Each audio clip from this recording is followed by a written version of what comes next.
नवरात्रे आते हैं तो हम शंकर जी के मंदिर घर में देवी जी की पूजन के चक्कर में, नवरात्रि की पूजन के चक्कर में, माँ आदिशक्ति की पूजन के चक्कर में, माँ भवानी की पूजन के चक्कर में हम शंकर जी के मंदिर कई बार जा नहीं पाते क्योंकि लेट हो जाते हैं।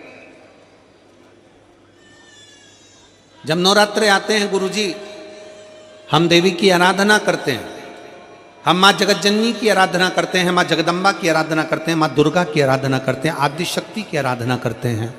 तब हम शंकर जी के मंदिर, कई बार घर में इतना काम होता है कि देवी का पाठ करो, पूजन करो, जोत लगाओ, ये करो वो करो, और उस चक्कर में हम मंदिर तक नहीं जा पाते। तो क्या हमको दोष लगेगा? तो क्या हमको दोष लगेगा?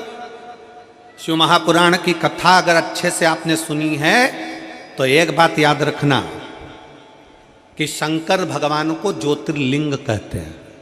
क्या कहते हैं? जम के बोलो, जम के जरा। ज्योतिर्लिंग।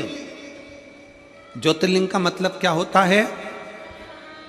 तुम राम जी की आरती करो, चाहे भगवान कृष्ण की आरती करो, चाहे जगदम्बा की आरती करो, चाहे किसी भी देवता की आरती करो, तुम्हारे हाथ में अगर दिया है, दिए में बाती रखी है, उसमें तुमने जलाई है, और दिया अगर जल रहा है और उस दिए से भी अगर तुम आरती कर रहे हो, उसमें जो ज्योति है वो ज्योति ही शंकर का एक शिवलिंग का स्वरूप है, उसको ज्योतिर्लिंग कहा गया।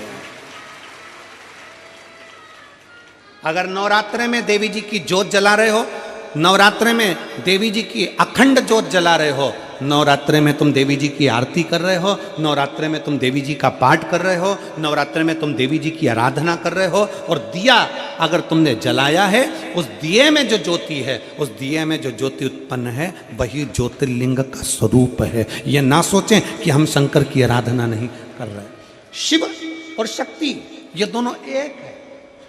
देवी की आराधना कर रहे हो मतलब शंकर की आराधना कर रहे हो, शक्ति की आराधना कर रहे हो मतलब शिव की आराधना कर रहे हो, शिव की आराधना कर रहे हो मतलब शक्ति की आराधना कर रहे हो। दोनों का प्रतिबिंब स्वरूप एक है।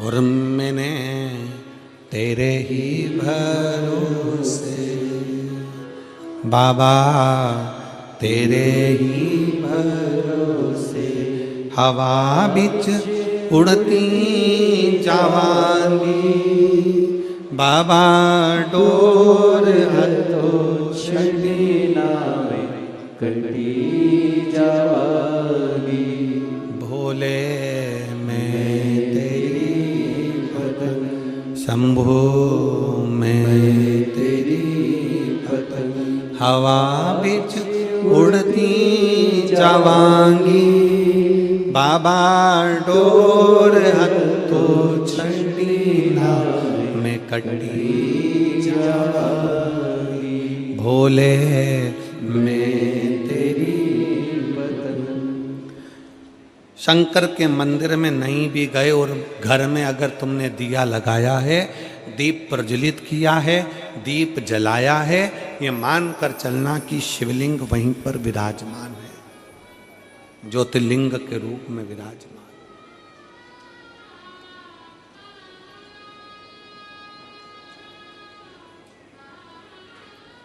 वेश से और भाषा से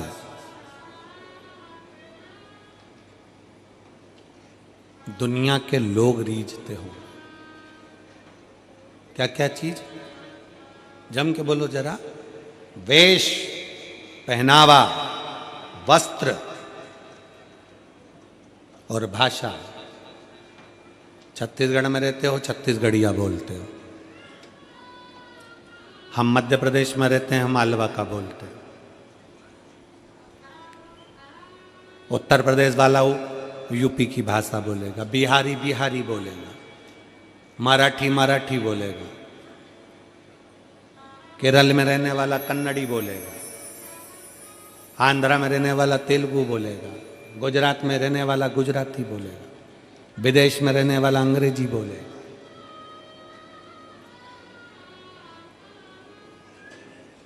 वेश और भाषा से दुनिया रीझती है, भगवान वेश और भाषा से नहीं रीझते, मेरे भोलेनाथ तुम्हारे दिल के भाव से रीझ जाते हैं।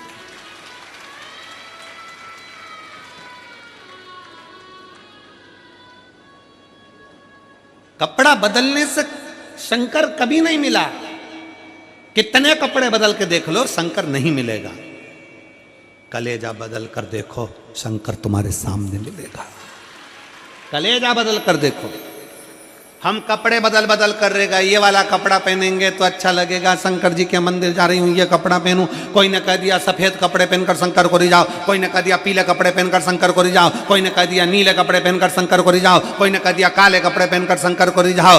कितने कपड़े बदलोगे और कब तक बदलोगे? कपड़े बदल बदल कर थक जाओगे, पर मेरा शंकर रीझने वाला नहीं है। शंकर को रिझाने के लिए कपड़ा नहीं, अपना दिल बदल कर देखो, कलेजा बदल कर देखो, शिव तुम्हारे सामने होगा। हम कलेजा नहीं बदल पा रहे, हम कपड़े बदलने में रहेगा। फैशन करेंगे, कपड़े बदलेंगे, जितना लोगों को अच्छा दिख सकता है। गले में रुद्राक्ष की माला पहन लो, त्रिपुंड धारण कर लो, थोड़े जटा जूट बाल बड़े कर लो। आज के ज़माने में बनी बनाई जटाएं मिलती हैं, खूब नए नए बाल लगवा लो और बांध बुना के तैयार होकर हम अपना वेश बना लो। वेश बदलने से और भाषा बदलने से शंकर नहीं मिल सकता, वेश और भाषा से नहीं। मेरा शंकर भगवान दिल के भाव से, हृदय के भाव से मिलता है। निर्मल मन सो मोहि पावा, मोहि छल छिद्र कपट ना भावा। मुझे केवल निर्मल स्वभाव, निर्मल चित्त, निर्मल बुद्धि, निर्मल मन चाहिए। मन क्यों आए हो कथा में?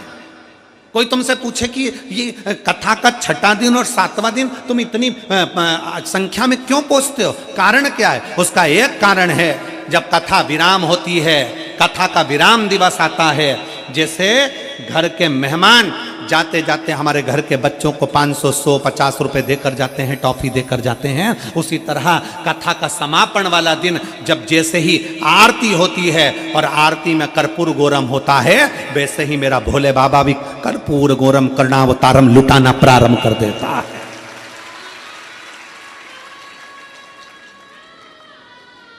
क्यों विराम के दिन की कथा, समापन के दिन की कथा में लोग आस लेकर झोली पसार पसार के बैठते हैं? ठंडी में, गर्मी में, बारिश में, कितनी भी बारिश बरसे लोग उसमें बैठे रहते हैं, कितनी भी गर्मी पड़े लोग उसमें बैठे रहते हैं, कितनी भी ठंड पड़े। अभी मैनपुरी में, वहाँ मेरठ में ठंडी ठंड थी, लोग बैठे सुबह 8 बजे। क्यों? क्योंकि विश्वास है, भरोसा है कि इन पत्रों के ढेर में अगली कथा में पत्र तुम्हारा भी आता है। ये विश्वास, ये भरोसा। कथा समापन का दिन लोग विराम तक, जब बाबा की आरती होती है तब तक बैठते हैं। बाबा की आरती का इंतजार कर कर, बाबा से झोली पसार कर, प्रणाम कर कर कहते हैं, बाबा खाली मत भेजना, बहुत आस लेकर आया हूँ, बहुत विश्वास के साथ आई हूँ, बहुत तकलीफ में चल रही हूँ। बाबा 2024 का विराम होने जा रहा है, अब ये संघर्ष सहन नहीं हो पाता है। बाबा 2025 आए ना तो मेरे चेहरे पर इतनी खुशियाँ देना बाबा कि मेरी जिंदगी के सारे गम भूल जाऊं और खुशियों में आगे बढ़ जाऊं, बढ़ जाऊं।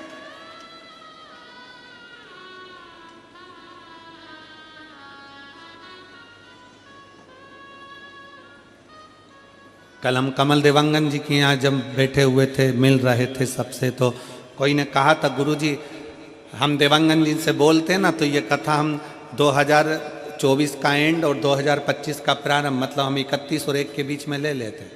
हमने उनसे कहा हम नहीं देते, क्योंकि हम 2024 का विराम भी हमारे कुबेर भंडारी के चरणों में करते हैं और प्रारंभ भी हमारे कुबेरेश्वर बाबा के चरणों से करते हैं।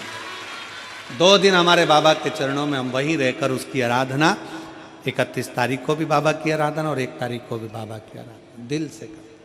उसकी चैत्र का महीना में जब नूतन वर्ष आता है तब भी बाबा की आराधना में लगे।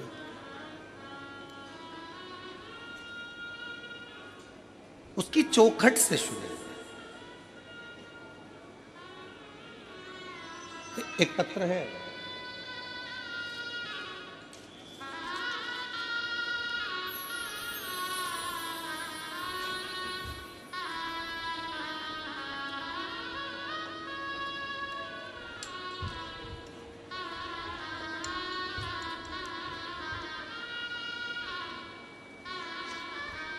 हे गुरु जी,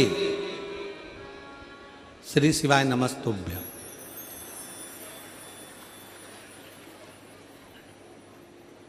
पढ़ा रही हो कि डरा रही हो? श्रीमती आरती आदित्य, पति श्री अशोक कुमार आदित्य, गांव ओड़ेकेरा, जेजेपुर, जिला सक्ती, छत्तीसगढ़ की निवासी हूँ। कहीं बैठी हो तो हाथ हिला सकती हैं। अगर कहीं बैठी हो तो हाथ हिला सकती हैं। श्रीमती आरती आदित्य, पति श्री अशोक कुमार आदित्य, गांव ओड़ेकेरा, जेजेपुर, जिला सक्ती, छत्तीसगढ़ की निवासी हूँ। घर की आर्थिक स्थिति से मैं बहुत परेशान थी। मैंने पशुपतिनाथ का व्रत किया, 3 पशुपति व्रत किया। कुबेरेश्वर धाम पहुंच गई, क्योंकि मुझे लोग कह रहे थे कि तुम्हारी उम्र ज़्यादा हो गई है और तुम केवल 12वीं पढ़ी हो। कहाँ बैठी है? हाथ हिलाओ बेटा, आ जाओ, आ जाओ, बेलपत्र ले जाना, आ जाओ। तुम केवल 12वीं पढ़ी हो और 41 साल की उम्र हो गई। कितने साल की? 41 साल की उम्र हो गई और 12वीं पढ़ी हो, तुम्हारी सरकारी नौकरी नहीं लग सकती। मैंने भी ठान लिया था कि सियोर वाला महाराज कहता है पंडाल में बैठकर मांगो तो मिलता जरूर है। और कुबेरेश्वर धाम जाओ, वहां से कोई खाली नहीं जाता। मैं भी कुबेरेश्वर धाम पहुंच गई और कुबेरेश्वर धाम पर जाकर मैंने बाबा से विनती करी, कंकर शंकर की पूजन करी। बाबा से कहा, बाबा भले मैं 41 साल की हो गई, 12वीं पढ़ी हूं, तो क्या मैं सरकारी नौकरी नहीं कर सकती? और तू है तो सब कुछ हो सकता है। थोड़ी मेहनत हाथ की, बाकी कृपा भोले नाथ की। और बाबा शायद दुनिया की पहली मैं कोई होंगी जिस 41 वर्ष की उम्र में सरकारी औषधालय में पीटीएस के पद पर नियुक्त हो गई।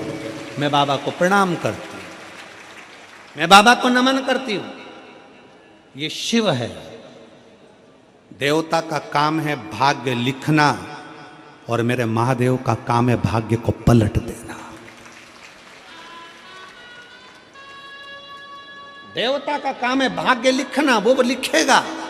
विधाता भाग्य लिखेगा, देवता भाग्य लिखेंगे, पर उसको पलटने की सारी क्रमता वो शिव की है।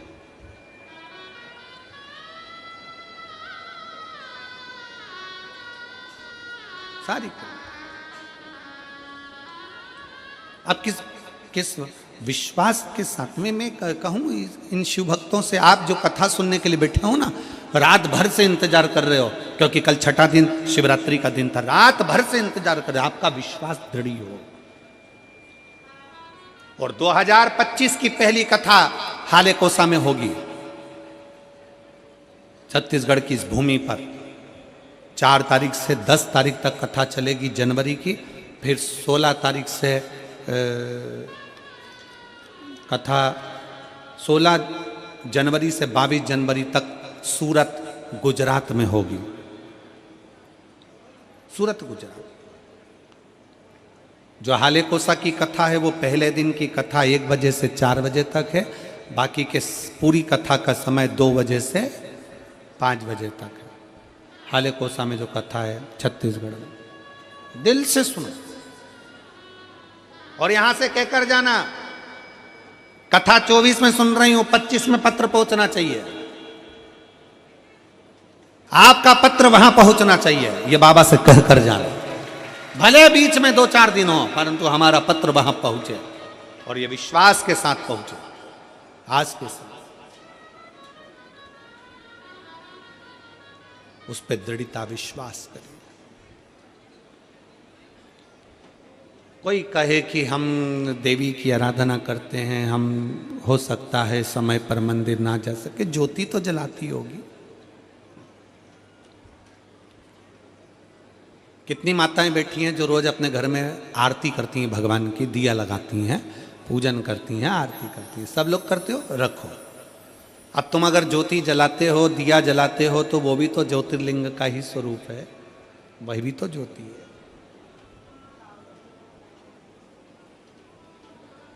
शिव तुम्हारे भाषा से और तुम्हारे वेश से, तुम्हारे वस्त्र से नहीं रिश्ता, शिव तुम्हारे भाव से रिश्ता, भाव से।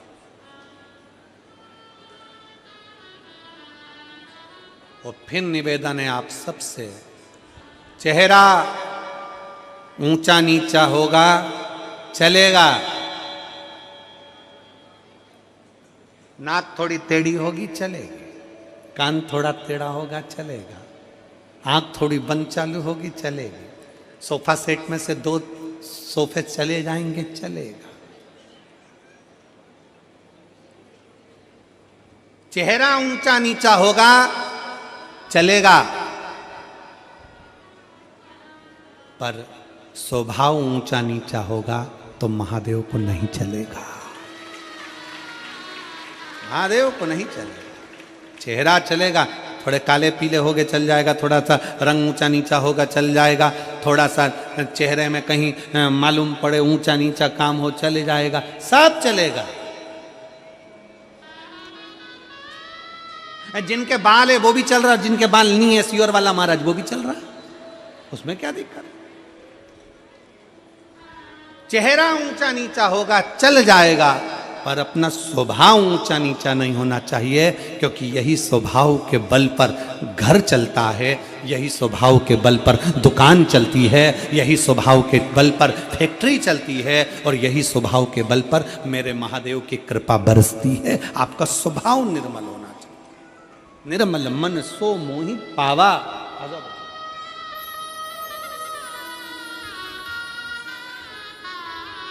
बधाई बेटी, बहुत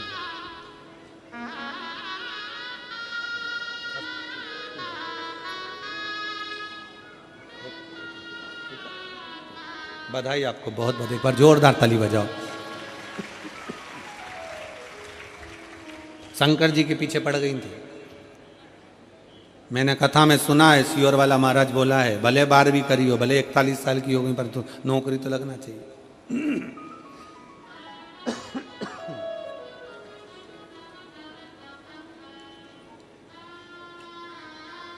और होना चाहिए महाराज। भगवान के भरोसे, उसके आश्रित, क्योंकि उसके बराबर दुनिया में कोई नहीं। कौन होगा? भोलेनाथ से निराला यहाँ कोई नहीं, भोलेनाथ से निराला यहाँ कोई नहीं, शंभुनाथ से निराला यहाँ कोई नहीं, शंभुनाथ से निराला यहाँ कोई नहीं रे, यहाँ कोई नहीं, कोई नहीं रे, यहाँ कोई नहीं, ओ कोई नहीं रे, यहाँ कोई नहीं, कोई नहीं रे, यहाँ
प्रेशर बोलो प्रेशर।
भोलेनाथ से रे गाया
जब कर्मठ बदले पाप चमकते अगले पिछले। काया जब जब कर्मठ बदले पाप चमकते अगले पिछले। काया जब जब कर्मठ बदले पाप चमकते अगले पिछले। काया जब जब कर्मठ बदले पाप चमकते अगले।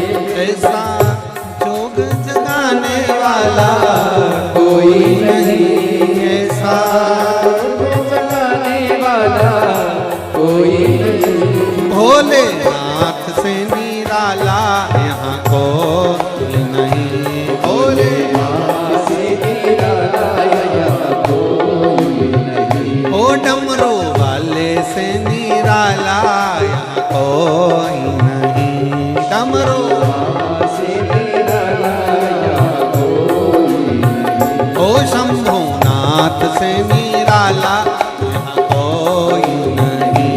शंभुनाथ से निराला यहाँ कोई नहीं। भोले बाबा से निराला यहाँ कोई नहीं।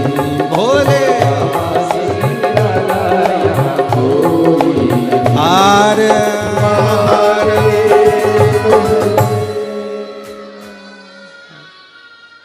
अपने स्थान पर बैठकर भगवान शिव से भाव से, आज कथा का विराम दिवस है, दिल से बाबा से प्रार्थना करिए। बैठकर बाबा को अपने मन के भाव कहिए,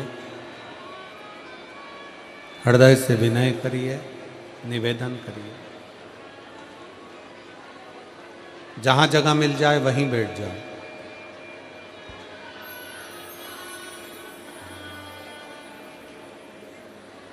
दिल से बाबा को प्रार्थना करोगे, दिल से कहोगे, बाबा दिल से स्वीकार करेगा।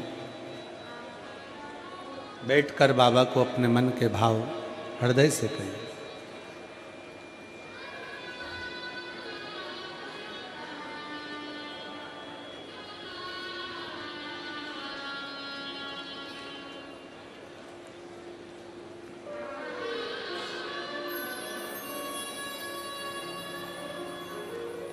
साथ में बोलेंगे, प्रार्थना करेंगे, विनय करेंगे।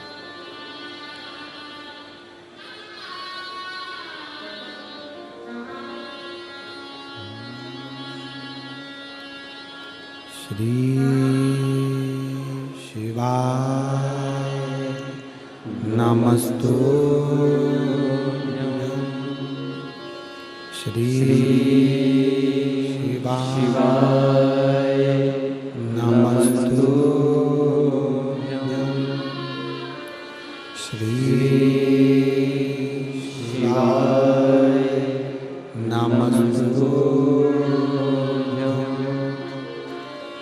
श्री शिवाय नमस्तु। श्री शिवाय नमस्तु। भोला सब दुख काटो हमारा, भोला सब दुख काटो हमारा। शिव शंकर जपो तेरी माला, भोले बाबा जपो तेरी माला। भोला सब दुख काटो हमारा, ओ भोला सब दुख काटो हमारा। वेश है मंगलकारी, वेश है मंगलकारी। शमशान वासी हमारा, शमशान वासी हमारा। ओ भोला सब दुख काटो हमारा, ओ भोला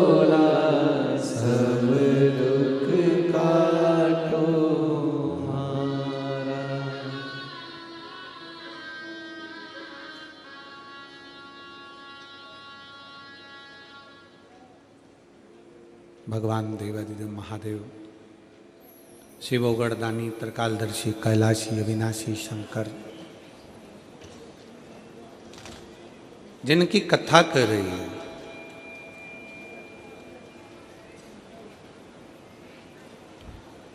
जब एक व्यक्ति का विश्वास जागृत होता है तब शिव उसके करीब में होता है।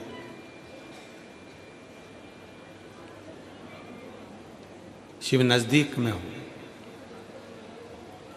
एक बार माता पार्वती जी भगवान शंकर के साथ में भ्रमण करती करती काशी प्रदेश पहुंची।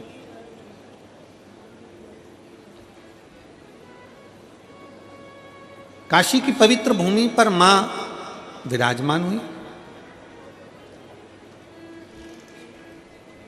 गंगा की धार को देखा,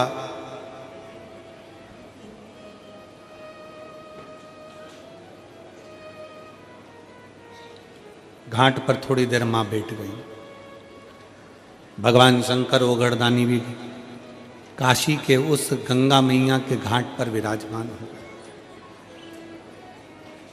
थोड़ी देर होने के बाद में माता पार्वती जी जब देखती हैं कि काशी के इस पवित्र घाट पर कितने कितने जीव, छोटे से छोटा जलचर, थलचर, वायुचर, एक छोटी सी इल्ली भी माता पार्वती जी देखती हैं कि पानी में एक छोटा सा जीव भी अगर बहकर जा रहा है तो कुछ देर में वो जीव देवलोक को चले जाता है। कुंडल पहनता, सुंदर स्वरूप धारण करता, सुंदर आभूषण धारण करता, सुंदर वस्त्र धारण करता और अपने धाम को जा रहा है।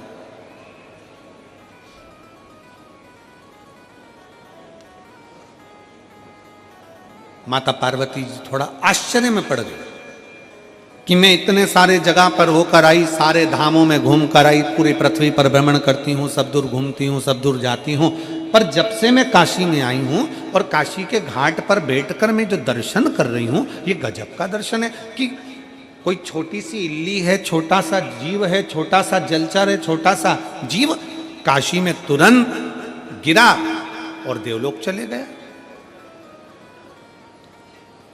समझ में नहीं आ रहा ये पार्वती जी को कुछ लीला।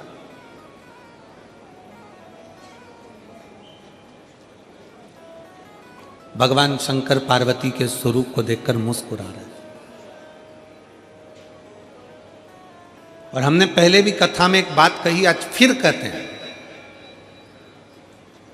पत्नी के प्रश्न का उत्तर हमेशा पति को मुस्कुराकर देना चाहिए, तो घर में कभी क्लेश होगा ही नहीं।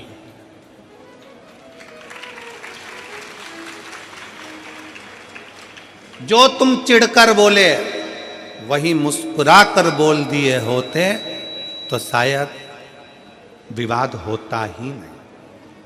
उसने प्रश्न करा और तुमने चिढ़कर उत्तर दिया। क्रोध में चिढ़कर उत्तर तो दोगे ना। मेरे जीजाओं, बिगर उत्तर दिए तुम सही से रह भी नहीं सकते। उत्तर तो तुम दोगे, पर इतना सा निवेदन है मेरे जीजाओं से कि अगर कोई प्रश्न जीजी ने करा है तो उसका उत्तर तो देना है। भले लेट दोगे, बाद में समझाओगे, लड़ाई होने के बाद नॉर्मल होकर उत्तर दोगे, कैसे भी दोगे, पर उत्तर तो तुम दोगे। तो वही उत्तर जो तुमने चिढ़कर दिया, क्रोध कर दिया, बहुत ज्यादा गुस्से में दिया, अगर वही प्रेम से दे दिया होता तो विवाद होता क्या? जम के तो बोलो जरा, प्रेम से बोलो, स्नेहवश उत्तर दीजिए। और पूरी कथा को देख लीजिए, अमरनाथ की गुफा की कथा को देखिए। पार्वती जी सो गई, नैनों में नींद भर गई माता पार्वती जी के, नयन में नींद समाहित हो गई माता पार्वती जी के।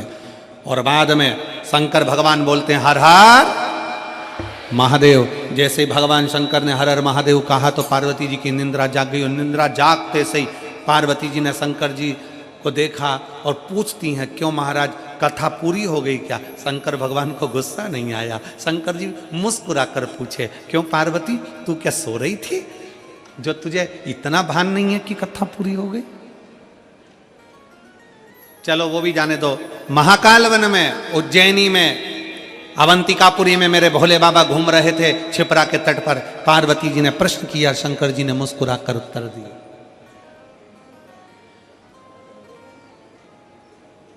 अगर एक अच्छा गृहस्थी, घर में रहने वाला एक पति पत्नी अगर सही तरीके से शंकर और पार्वती के जीवन को देख लेना तो कभी घर में लड़ाई ना हो।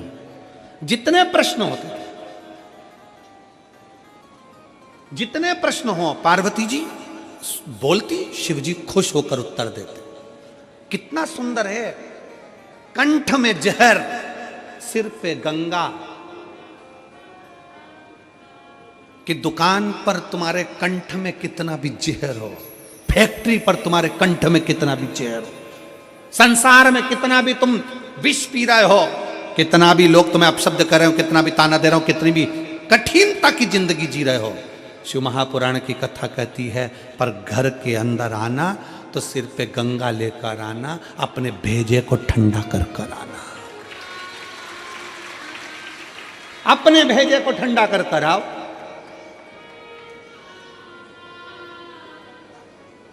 पर हम उल्टे हैं, घर में भेजा गरम और बाहर निकलते सी कूल कूल एकदम ठंडे।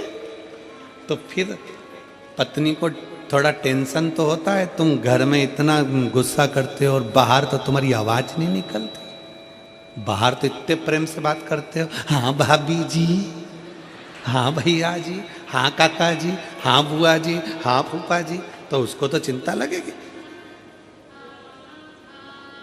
फिर वो भी सोचती है कि कोई ना कोई बात जरूर है।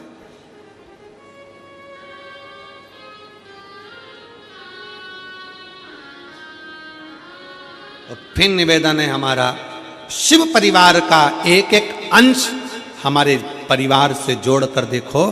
शंकर भगवान मस्तक पर गंगा लेकर चलते हैं, मतलब अपने भेजे को ठंडा रखो जब घर में रहो। शंकर भगवान अपने पूरे परिवार के साथ दिखते हैं। बोलो शंकर जी का फोटो देखना, शिव जी के इधर गणेश जी हैं, कार्तिकेय जी हैं, सुख सुंदरी है, पार्वती जी हैं। शिव महापुराण की कथा कहती है घर में जितनी देर रहो अपने बच्चों के साथ थोड़ी हंस बोल कर जिंदगी निकालो, बुढ़ापा आएगा तो ये बच्चे करीब में दिखेंगे।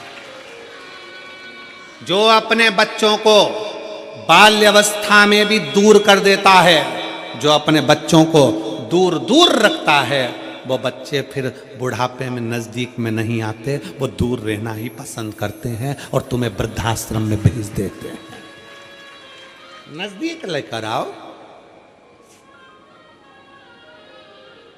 हम बच्चों के नजदीक कब आते हैं? जब उसको डांटना होता है। पिताजी अपना फर्ज अदा करते हैं। ऐसा दुआना, ऐसा चनकटा दिया नहीं तो मुंडा इधर का उधर हो जाएगा। क्यों रे, तू वहां घूम रहा था? पिताजी जब बच्चे से बोलते हैं तब धड़धड़ा कर बोलते हैं। कभी कभी बच्चे को डांटने की जगह डांटो, पर कभी कभी रोज प्रतिदिन एक समय ऐसा निकालो कि अपने बच्चों के साथ सोफे पर पलंग पर बैठकर अलमस्ती के साथ में उन बच्चों के साथ खूब आनंद के साथ बातें करते हुए उसके अंदर के भय को निकालो।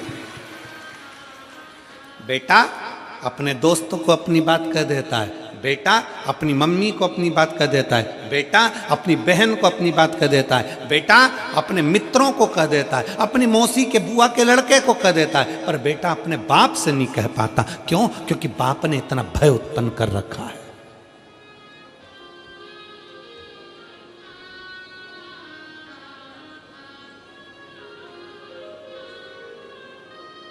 भय उत्पन्न कर दिया। कुछ समय निकालिए बच्चों के साथ में रहकर अलमस्त जीवन जीने के लिए। भगवान शंकर की कथा कहती है गणेश जी उनकी गोदी में है, पार्वती कार्तिकेय उनकी गोदी में है, सांप उनके गले में है, गंगा उनके मस्तक पर है, पार्वती जी नजदीक में है, और चेहरे की स्माइल, मेरे शंकर भगवान के चेहरे की प्रसन्नता देखना कि कितनी प्रसन्नता। परंतु यहाँ उल्टा है, परिवार वाले अगर साथ में होते हैं तो पति की स्माइल खत्म हो जाती है। स्माइल समाप्त।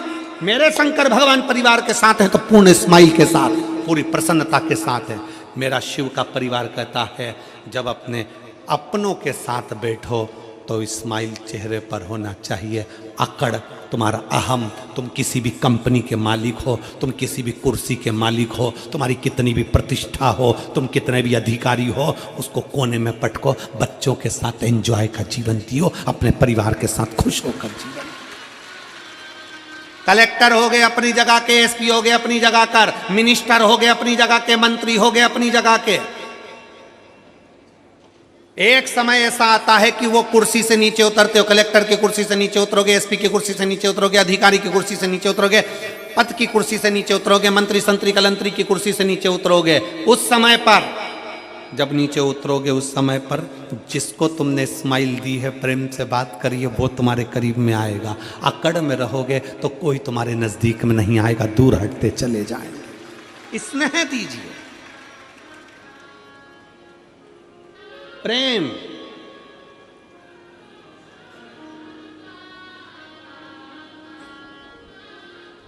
और मैं माननीय मुख्यमंत्री जी की धर्मपत्नी श्रीमती कौशल्या देवी सहाय जी को इसके लिए धन्यवाद देता हूं।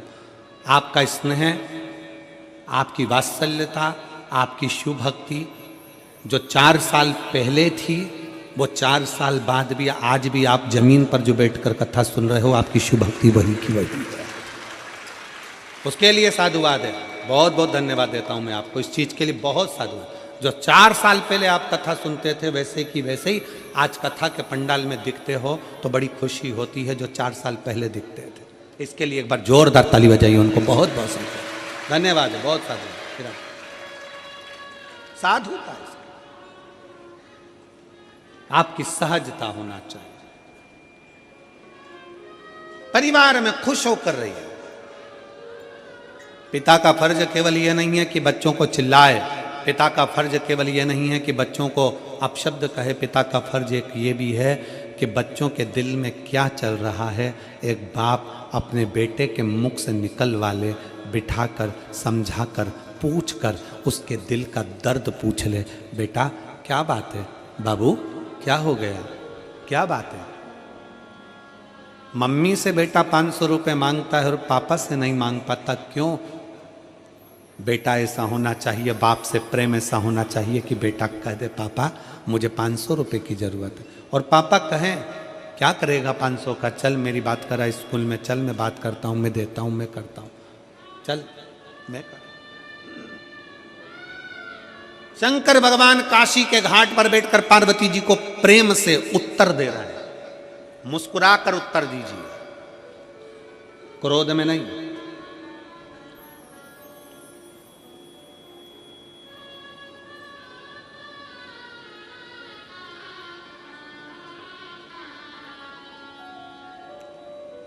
ठंड चल रही है, लोग दूध की मलाई चेहरे पे लगाते हैं।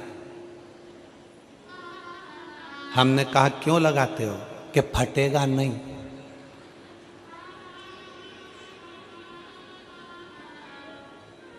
दूध की मलाई चेहरे पर लगाई तो चेहरा नहीं फटता, थोड़ी सी स्माइल मुख पर आई तो रिश्ते नहीं फटते हैं, रिश्ते नहीं फटते। चेहरे पर अगर मलाई लगाते हो तो चेहरा नहीं फटता है, तो चेहरे पर स्माइल रहेगी तो संबंध, रिश्ते नहीं फटेंगे, जुड़कर चलेंगे। आपके चेहरे की प्रसन्नता जोड़ती है, आपके चेहरे की प्रसन्नता।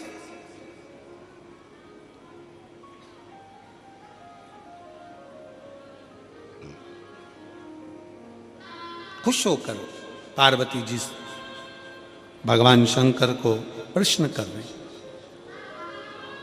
भगवान शंकर से पार्वती जी प्रश्न कर, और कई कई जगह पर ऐसा भी होता है कि प्रश्न उल्टे सीधे हो जाते हैं तो पति को क्रोध आ जाता है, प्रश्न उल्टे सीधे। तो मेरी जीजियों से भी निवेदन है मेरी जीजियों जगदम्बाओं, है मेरी मां अम्बे, मेरी जीजियों, निवेदन है तुम्हारे प्रश्न हो, मना नहीं, पर वो प्रश्न तुम्हारे चिढ़कर या शंका में प्रश्न नहीं होना चाहिए।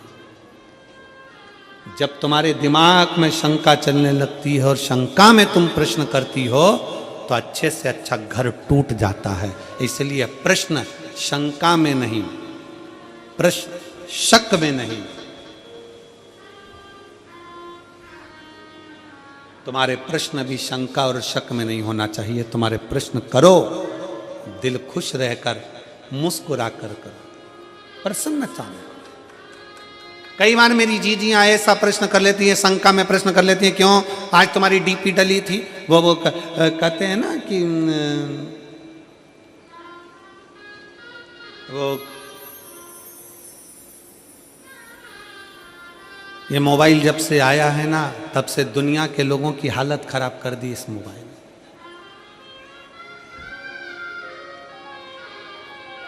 पहले के समय में तो पंडित लोग भी पंचांग में तिथि और तारीख देखते थे। आज के जमाने में तो पंडित भी मोबाइल में ही तिथि तारीख देख लेते हैं और पूरा संकल्प बोल देते हैं।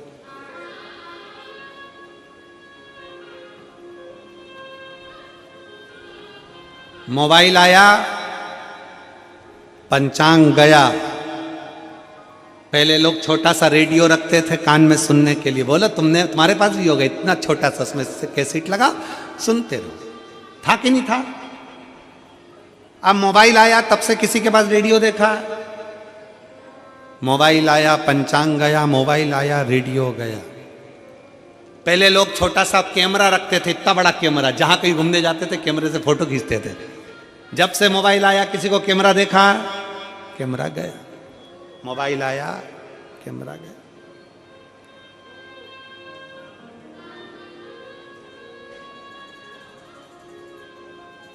पहले लोग साथ में बैग के अंदर टॉर्च रखते थे। अब कोई टॉर्च रखता है क्या? जम के बोलो नहीं। मोबाइल आया, टॉर्च गई। पहले के जमाने में लोग डायरी रखते थे, पेन रखते थे, नंबर लिखने के लिए, नाम लिखने के लिए। जब से मोबाइल आया, डायरी गई। मोबाइल आया, पंचांग गया, मोबाइल आया, डायरी गई, मोबाइल आया, रेडियो गया, मोबाइल आया, टॉर्च गई। और वही मोबाइल तुम्हारी पत्नी के हाथ में आया कि तुम गए। वही मोबाइल। इसलिए सावधान इंडिया।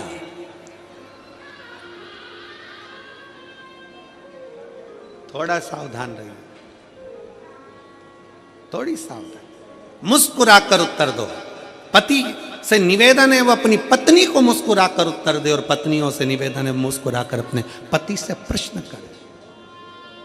प्रश्न करने की भी तरीका होता है। मेरी जीजियों से निवेदन है, कभी भी उदास मन से, या तुम्हारे मन में कुछ भी चल रहा है ना, उसको पहले प्रसन्नता पे लेकर आओ।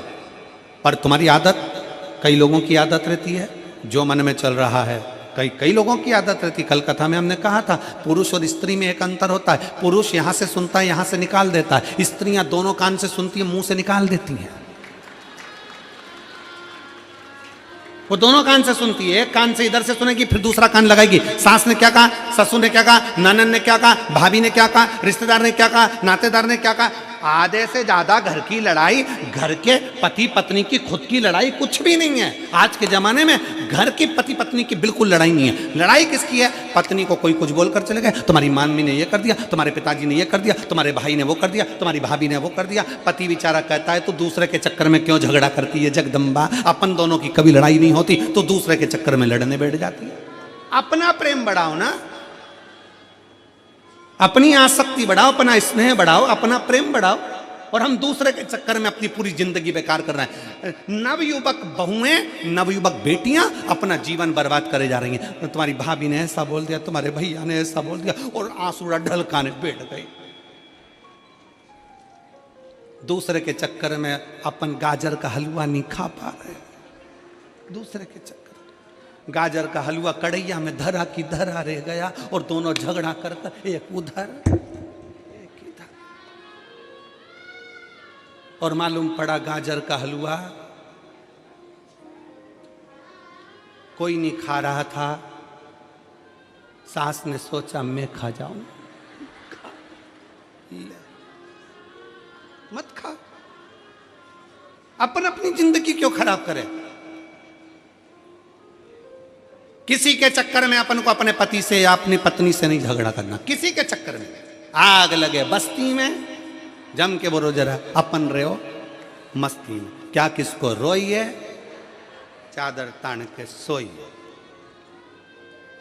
इधर से सुन लिया, इधर से सुन लिया, और पति जैसी घर पे आया, चलो प्रश्न करो, हम मना नहीं करेंगे।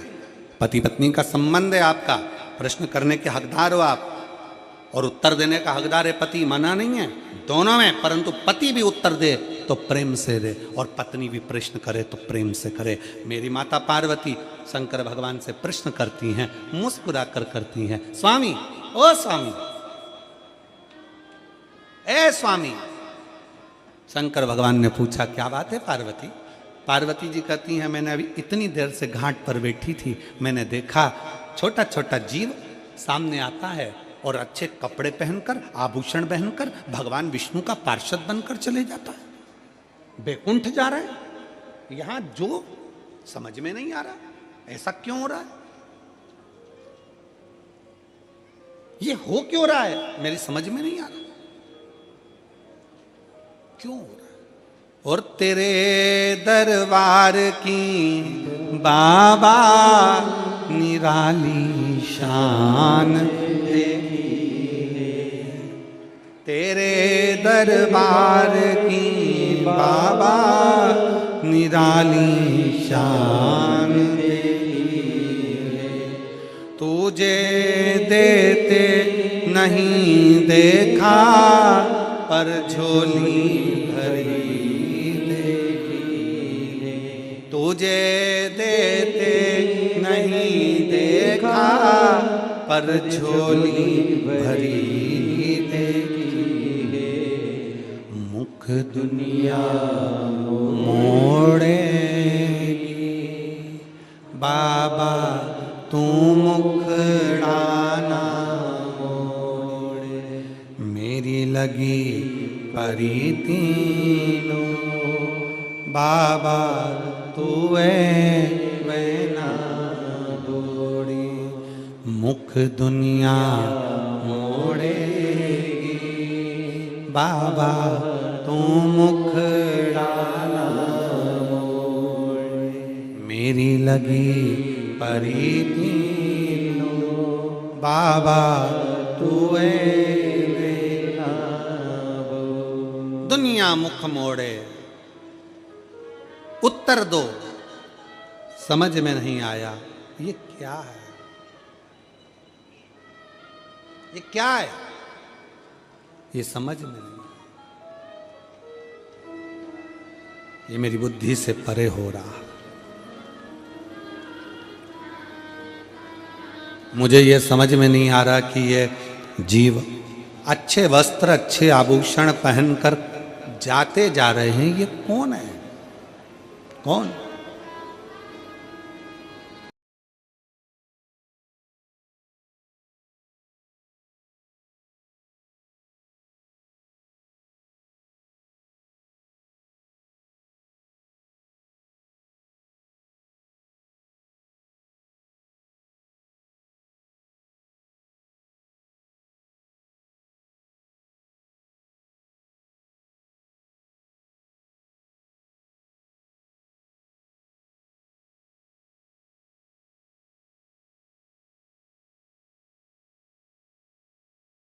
चीज चली गई, हंसी चली गई, और एक थाली में से भोजन कम हो गया। जो छोटा है घी की रोटी खा रहा है, चकाचक खा रहा है, ये कमाने के चक्कर में इतना अग्रणी रहा कि घी की रोटी खा नहीं सकता क्योंकि ब्लड प्रेशर है, और मिठाई खा नहीं सकता क्योंकि शुगर है। बड़ा तोल मोल कर खाता है, बड़ा गया, दोनों चीज गई, बड़ा। एक निवेदन आपसे, इतने बड़े ना बनिएगा, छोटे बनकर चलिए, छोटे बनकर, उसका सुख आपके जीवन को आनंदित देगा। इसीलिए आपको कथा में पहले भी कहा, बरहानपुर की कथा में कहा, परभणी की कथा में कहा, मालेगांव की कथा में कहा कि आपके पास में छोटा बच्चा है, छोटे बच्चे हैं, छोटे छोटे बच्चे हैं, या घर में बुजुर्ग माता पिता हैं, या वो बीमार माता पिता हैं, तो ये व्यासपीठ हमेशा कहती आई है पहले उस बच्चे की परवरिश करो, पहले उस माता पिता की सेवा करो, तुम्हें कथा सुनने की जरूरत नहीं पड़ेगी, भोलेनाथ तुम्हारे पास पहुंच जाएगा। ये व्यासपीठ पहले भी कहती आई, आज फिर कह रही है, करो सेवा। सेवा में जो सुख है वो दुनिया में कहीं सुख नहीं होगा। सेवा में जो आनंद है वो दुनिया में कहीं नहीं होगा।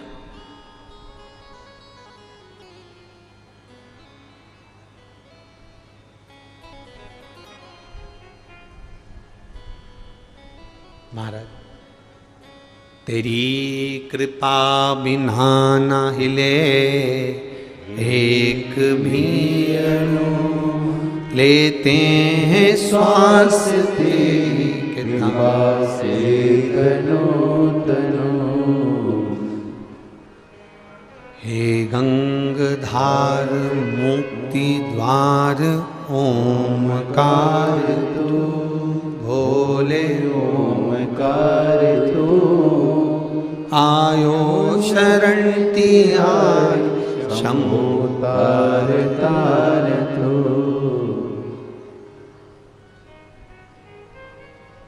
जितने हम बड़े बनते चले जाते हैं उतने हम संस्कारों से विहीन होते चले जाते हैं। पर बड़े बनने में आपके विश्वास की प्रबलता होना चाहिए। महाराज,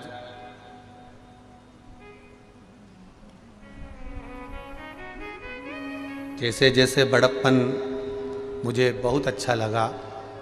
अभी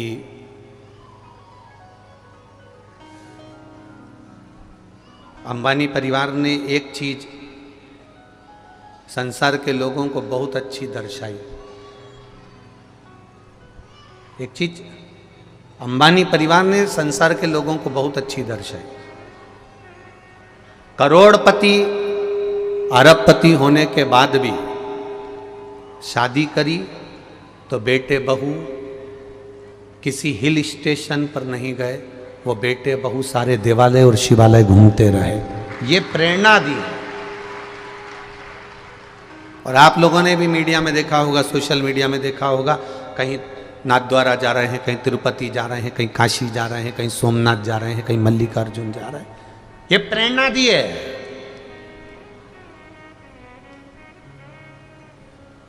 जब व्यक्ति बड़ा होता है तो कपड़ा छोटा होता है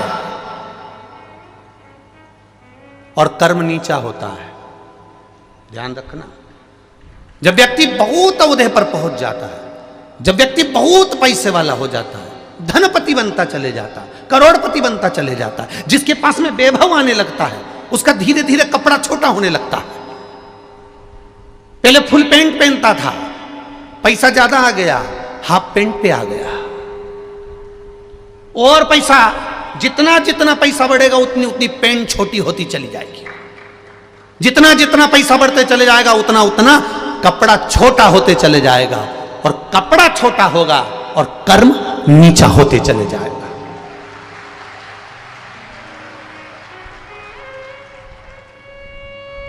पर कई करोड़पति और धनपतियों को देखा जिन्होंने पेट्रोल पंप पर काम कर कर तगाड़ी धोकर अपनी जिंदगी बनाई। उनके कपड़े छोटे नहीं हुए और उनका कर्म भी नीचा नहीं हुआ, वो भी प्रबल ही रहा। प्रबल। बहुत पढ़े लिखे बेटा बेटी हो जाते हैं, बहुत अव्वल पढ़े हुए हो जाते हैं। मैं उनसे एक बात कहना चाहूँगा कि तुम बहुत पढ़ गए, बहुत लिख गए, बहुत फैक्ट्रियाँ तुम्हारी हो गई, बहुत दौलत तुम्हारे पास हो गई, पर एक बात कहूँगा, मेरे भारत की संस्कृति सभ्यता को मत भूलना। सिर पे पल्लू, माथे पर बिंदी और मुख से हिंदी निकलती रहना चाहिए।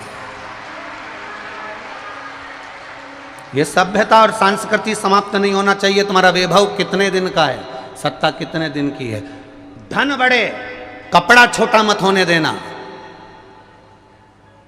मेरे पिताजी ये हैं, मेरे पिताजी वो हैं, और बेटियां बेटे कपड़ा छोटा पहनना चालू कर दिए। छोटा होते होते होते होते आज धन के चक्कर में कपड़ा इतना छोटा हो गया कि सोचने वाले को भी पड़ता है कि इतना धनपति होने के बाद तो अच्छी कपड़े पहना सकता था, पर कपड़े वो पहनाने को तैयार है पर पहनने को तैयार नहीं, क्योंकि धन वैभव शरीर पे से कपड़े कम करते चले जाता है। वैभव, सत्ता, धन। मेरे भारत की पहचान, मेरी भारत की संस्कृति की पहचान, मेरे भारत की सभ्यता की पहचान आज भी मीराबाई का कोई चित्र देखना, करमाबाई का कोई चित्र देखना, मुक्ताबाई का कोई चित्र देखना, माँ शारदा का कोई चित्र देखना, आज भी जितनी संत सन्यासन साध्वी साधु तपस्वी जो पूर्व में हुई हैं, मुक्ताई वगैरह जो भी हैं, इनका दर्शन यदि करोगे तो इनका सिर पे पल्लू नीचे नहीं मिलेगा, इनके सिर पे पल्लू ढका हुआ मिलेगा। ये प्रेरणा देते हैं कि तुम कैसे भी आगे बढ़ो पर मस्तक से पल्लू नहीं हटना चाहिए। आज क्या हो रहा है? क्या वस्त्रों की आजकल फैशन इतनी विचित्र आ गई कि उसका क्या वर्णन करो, क्या कहो।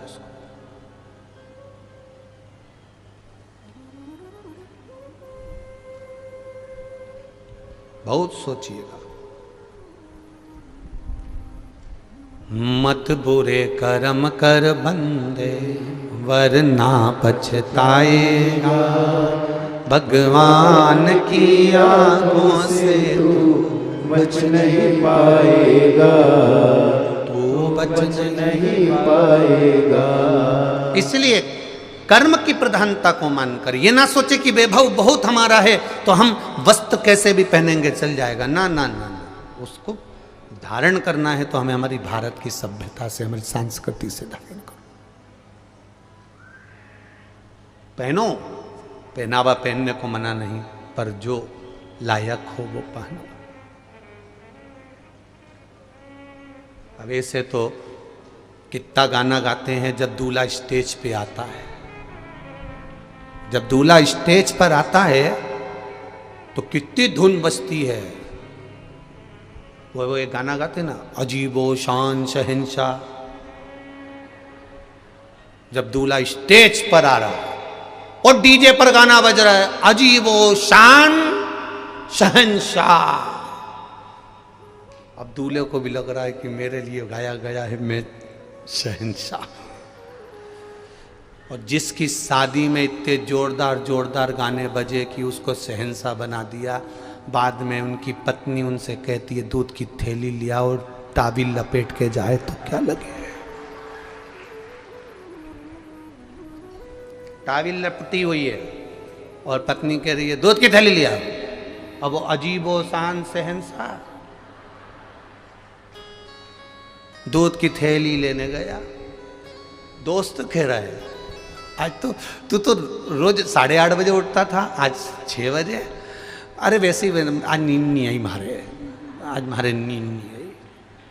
तो क्या थारे को तो मैं पहचानूं, तू 9-10 बजे उठने वाला। भाभी आई जब से तो तू फिर भी 8 साढ़े 8 बजे उठ जाए है, पर आज तो गजब कर दिया तेने, 6:30 बजे। बस मारे नींद नहीं आई। इतने में पीछे डीजे में फिर गाना चल, अजीबो शान शहंशाह। इतने में ये चिल्ला के बोले बंद कर दे इस गाने को, बंद करो, बंद कर दे इस गाने को।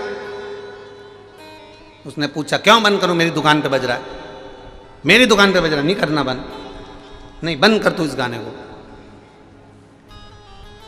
पूरी जिंदगी नाश कर दी इस गाने ने। स्टेज पे माला लेकर खड़ा था जब गाना बज रहा था, अजीबो शान शहंशाह। वो शहंशाह को काबिल पे दूध लेने भेज दिया। ना ना, हमारी भारत की सभ्यता संस्कृति ये ज्ञान देती है कि आपके मस्तक पर रखा हुआ वो वस्त्र का टुकड़ा, आपके मस्तक पर रखा हुआ वो एक छोटा सा चीर आपके मस्तक पर रखा हुआ एक छोटा सा वो कपड़ा, वो साधारण नहीं है, वो आपके पूर्वजों का हाथ आपके सिर पर रखा हुआ है। वो आपके पूर्वजों का हाथ आपके सिर पर रखा है।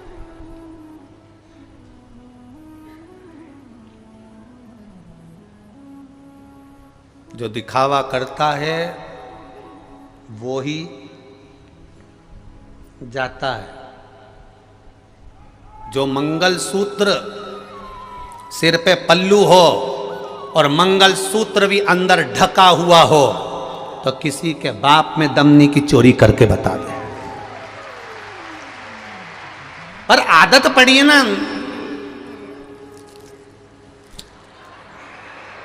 अब आदत पड़ी तो दिखना तो चाहिए, तो बस दिखावे में पड़ा नहीं तो वो गया। जितना जितना दिखावे में पड़ोगे ना उतना उतना उतना उतना चले जाओ। दिखावे में पड़ा हुआ श्रेष्ठता नहीं है। जितना दिखावा करोगे उतना दुख पाओगे। एक छोरी गार्डन में बैठ के बोल रही थी, बस तुम क्यों चिंता करते हो, अपन दोनों की शादी हो जाए, बस अपन दोनों की शादी हो जाए, तुम्हें चिंता करने की जरूरत नहीं, मैं पूरे घर को स्वर्ग बना दूंगी। अब ये घर को स्वर्ग बनाने चली और घर में रहने वालों को स्वर्गवासी। तुम क्यों चिंता करते हो, बस एक बार अपनी शादी हो जाए, मैं घर को स्वर्ग। कोई कोई मंगेतर ऐसी बात करती है और कोई कोई मंगेतर, एक मंगेतर का पत्र आया देखो,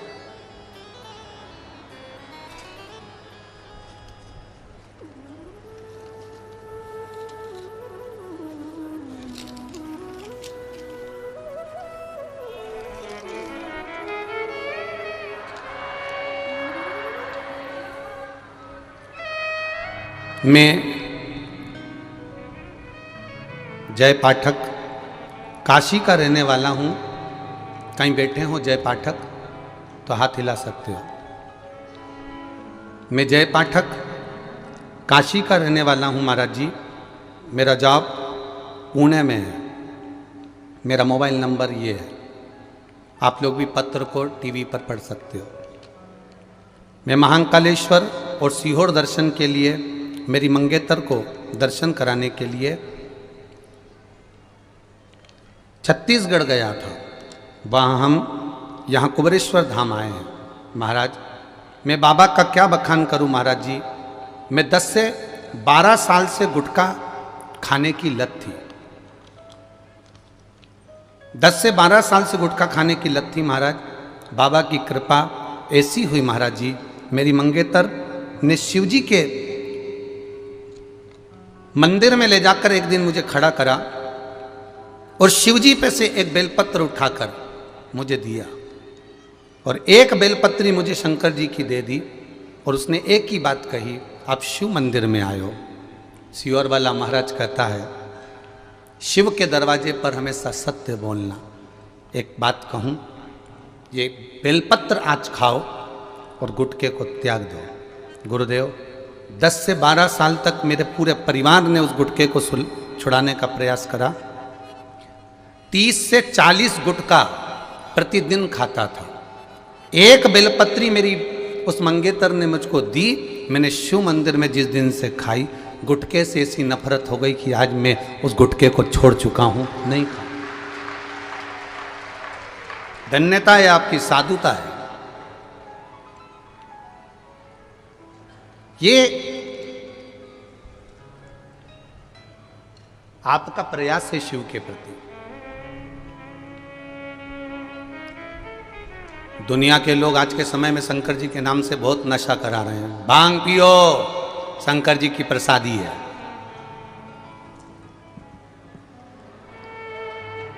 लगाओ दम और मिटाओ गम, शिव जी की प्रसादी। कौन सी पुराण में किस जगह पर लिखा है कि शंकर भगवान ने भांग पी थी? कौन सी पुराण में किस जगह पर लिखा है कि शंकर भगवान ने गांजा पिया था? कौन सी पुराण में किस जगह लिखा है कि शंकर भगवान ने चिलम लगाई थी? तुम्हें शौक है इसलिए तुम देवताओं को बदनाम करते हो। मेरा महादेव कभी गलत काम नहीं करता। मेरा महादेव कभी गलत काम नहीं करता, क्योंकि मेरा महादेव प्रेरणा देता है। अगर गलत काम करते होते मेरे महादेव तो पहला झगड़ा होता अमृत के लिए, मैं विष नहीं पीऊंगा, मुझे अमृत ला के दो। पर विष पी गया कि मैं क्रोध नहीं चाहिए, झगड़ा नहीं चाहिए। क्या करूंगा उससे? अमृत का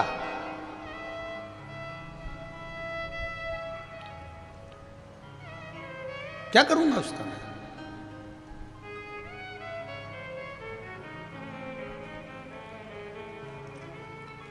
एक घर में इकट्ठे रहने से परिवार नहीं होता जी।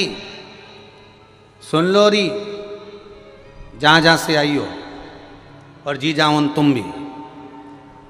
एक घर में इकट्ठे रहने से परिवार नहीं होता। एक साथ रह रहे हो, इकट्ठे रह रहे हो, एक जगह पर खाना बन रहा है, एक जगह पर भोजन बन रहा है, और सबसे कहते फिर रहे हो हम 5 भाई का परिवार एक साथ रहता है, 6 भाई का परिवार एक साथ रहता है, 4 भाई का परिवार एक साथ रहता है, 3 भाई का परिवार एक साथ रहता है, 2 भाई का परिवार एक साथ रहता है। ये तुम दुनिया भर में कहते फिर रहे हो। एक साथ रहने से परिवार नहीं होता। परिवार की प्रधानता होती है कि परिवार में कोई दुखी तो नहीं है, किसी को कष्ट तो नहीं है, जो आपको अपने दिल की बात बता दे, वो परिवार होता है। एक जगह एक रसोई घर से खाना खाने से परिवार नहीं होता। अपने दिल की बात बता देने से, अपने गम को बता देने से, अपने एक श्रेष्ठ भाव को तुम्हारे सामने प्रकट कर देने पर, उसके दिल की बात को तुम समझ जाओ, उसके हृदय की बात को तुम समझ जाओ, उसके चित्त बात को तुम समझ जाओ, तो समझो कि परिवार में रह रहे हो। और मालूम पड़े एक जगह रोटी बन रही है, सब अपना अपना कमरा में खाया पिया, दुकान धंधे पानी पे गए, रात को बैठ गए, खाया पिया चल दिया, इसको परिवार नहीं कहते। परिवार में इसका चेहरा क्यों उतरा है? माँ आज तू दुखी क्यों है? पिता आज तेरे मन में क्या बात चल रही है? ये छोटे भाई के बच्चे को क्या हुआ, बड़े भाई के बच्चे को क्या हुआ, इसको क्या हुआ? ये परिवार है जिसमें एक दूसरे के प्रति समर्पण का भाव है, एक दूसरे के प्रति दर्द जागृत हो, एक दूसरे के प्रति प्रसन्नता का भाव जागृत हो, उसको परिवार कहते हैं। खाना एक जगह बन रहा है, हम 5 भाई का परिवार, 6 भाई का परिवार एक जगह रह रहे हैं, पर इनसे पूछो तो एक गंगा जा रही, एक यमुना जा रही। बस खाना एक जगह बन रहा है, बाकी की खा भी एक जैसा नहीं रही है। इसका पति खाने आया तो जगदम्बा उतर के नीचे आई, फिर उसने परोसगारी करी, उसने बनाया। उसका पति आया तो जगदम्बा उसकी आई चंद्र घंटा, उसने खिलाया। फिर आ गई कुसमांडा, फिर स्कंदा, फिर उसके बच्चे आए तो उसने दूध भर कर दिया, उसके बच्चे आए तो उसने चाय बना कर दी, उसके बच्चे आए तो उसने बॉर्नवीटा बना कर दिया। ये कहां की रीति है? 5 एक रसोई घर में मिलती। जी ला मैं थाली लगा दूं, जी ला मैं ये सामान कर दूं, उसको परिवार कहते हैं। दिन भर गप्पो जैसा मुंह बना के फिरे और केम परिवार परिवार परिवार में रहे, इसको परिवार नहीं कहते। प्रसन्नता जिस परिवार में होती है, उसकी परिवार की उन्नति परमात्मा स्वयं करता है, स्वयं।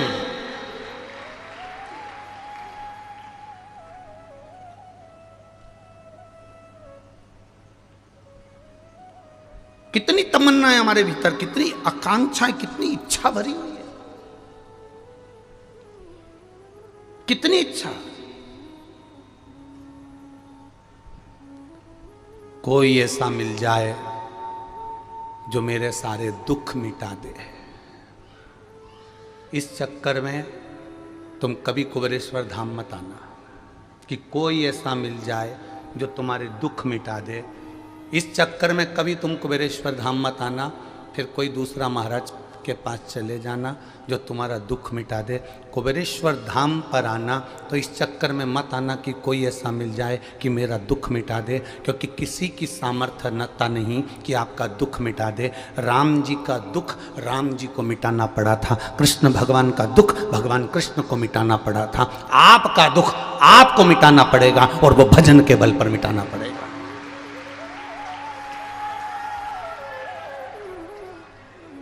इस चक्कर में मत आना कि आपका दुख सीहोर वाला महाराज काट देगा। ना ना ना ना, पहले भी कहा, आज फिर कर रहे हैं, तुम्हारे दुख को तुम्हें काटना है। कुछ चीजें ऐसी होती हैं जो व्यक्ति को खुद करना पड़ती है। पहली छींक, तुम्हें छींक आ रही है और तुम पड़ोसन से कहते छींक ले, तुम्हारी छींक पड़ोसन छींक लेगी क्या? जम के बोलो जरा। नहीं, तुम्हें खांसी चल रही है, अब जैसे हमको चली अभी थोड़ी देर में, हम तुमसे कहते हैं ए हरी साड़ी वाली जीजी खांस ले, अब हमारी खांसी तुम खांस लोगी क्या? बोलते जाओ जरा।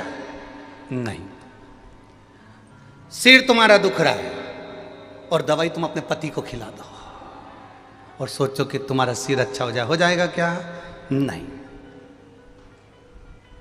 दवाई भी तुम्हारी तुमको खाना पड़ेगी, छींकना भी तुम्हारा तुमको पड़ेगा, खांसना भी तुम्हारा तुमको पड़ेगा, भोजन भी तुम्हारा तुमको करना पड़ेगा, उसी तरह दुख भी तुम्हारा तुमको काटना पड़ेगा, कोई दूसरा नहीं काट सकता। पर हम भ्रांतियों में जी रहे हैं। कोई ऐसा बाबा मिल जाए, कोई ऐसा महाराज मिल जाए जो हमारा दुख काट दे, तो महाराज का तो खुद नहीं कट रहा, वो तुम्हारा खाक काटेगा।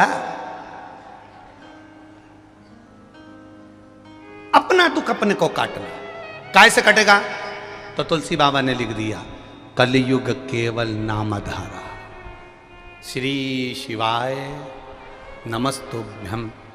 हमने बुरा कर्म करा है तो उसको काटना हमको पड़ेगा, पूर्व में हम करके आए हैं तो हमको भोगना पड़ेगा। उस भोगते समय पर दुख आया है तो थोड़ा भगवत भजन में लग जाओ। राम जी ने एक काम सबसे प्रबल करा, जब उनको वनवास मिला, राम जी को 14 वर्ष का वनवास मिला, मेरे राम जी महाराज कहीं नहीं गए। आज के व्यक्ति की अगर 2 बार दुकान बंद हो जाए तो वो कहीं ना कहीं जाके पूछ लेता है कि ये बताओ, हमारी इतने दिन से हम दुकान चला रहे हैं, हमारी दुकान क्यों नहीं चल रही? इतने में किसी ने कह दिया कि तेरे ही घर के लोगों ने करा है। अब बस यही दिमाग दौड़ता रहा कि मेरे को बुरा किसने करा होगा। समझ में आ गया, 3 दिन पहले मायके गई थी मेरी जेठानी, वो कुछ करवा के आई है। इतना अच्छा परिवार था, शंका में पढ़ पढ़ के सब नष्ट हो गया। राम जी को 14 वर्ष का वनवास मिला, राम जी किसी के पास नहीं गए। भगवान कृष्ण को ब्रज छोड़कर मथुरा जाना पड़ा, मथुरा छोड़कर भगवान कृष्ण को द्वारका जाना पड़ा। भगवान कृष्ण किसी के पास नहीं गए। भगवान कृष्ण और राम जानते थे कि हमारे कर्मों को हमें स्वयं काटना है। राम जी अयोध्या से चले तो जहाँ जहाँ रुकते थे शिवलिंग का निर्माण करते थे, पार्थिव शिवलिंग बनाते थे, पूजन करते थे, चलते जाते थे, फिर पूजन करते थे, चलते जाते थे। राम पथगमन भारत सरकार ने बनाया है। कभी मौका मिले तो उस राम पथगमन पर गाड़ी लेकर निकलना। आजकल तो ट्रेन भी चलने लगी राम पथगमन पर, गाड़ियां भी। राम पथगमन अयोध्या से लेकर लंका तक के बीच में राम पथगमन भारत सरकार ने बनाया। उस राम पथगमन पर कभी चल कर देखना, जितने मंदिर राम जी के नहीं मिलेंगे, जितने मंदिर हनुमान जी के नहीं मिलेंगे, पूरे राम पथगमन में अयोध्या से लेकर लंका तक के बीच में सबसे ज्यादा मंदिर मेरे देवाधिदेव महादेव के मिलेंगे।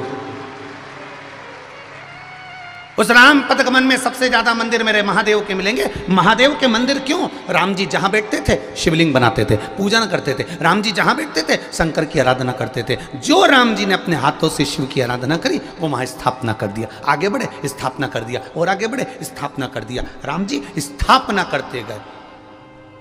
एक जगह पहुंचते पहुंचते शबरी अम्बा के दरवाजे पर पहुंच गए। मातंग ऋषि की शिष्या के पास पहुंचे और मातंग बाबा की शिष्या उस शबरी अम्बा ने कहा, राम तुम यहां तक पहुंचे हो? हां। कहां जा रहे हो? मेरी धर्म पत्नी को कोई ले गया, उसको ढूंढने जा रहा हूं। अच्छा ठीक है, तुम्हारी धर्म पत्नी तुम्हें मिल जाएगी? जरूर। तब शबरी मां ने पूछा, इतने विश्वास से कह रहे हो कि मिल जाएगी, तो ये बताओ इतना विश्वास तुम्हें मिला कहां से? इतना विश्वास मिला कहां से? ये विश्वास कहां से आया कि कंकर में शंकर नजर आ रहा है? ये विश्वास कहां से आया कि ये विश्वास कहां से आया कि एक रुद्राक्ष के लिए एक दिन में 20 लाख से ज्यादा लोग यहां पहुंचे? ये विश्वास कहां से आया? ये दृढ़ता कहां से आई? ये भरोसा कहां से आया? ये विश्वास किसने पैदा कर दिया? ये भरोसा किसने जान दिया?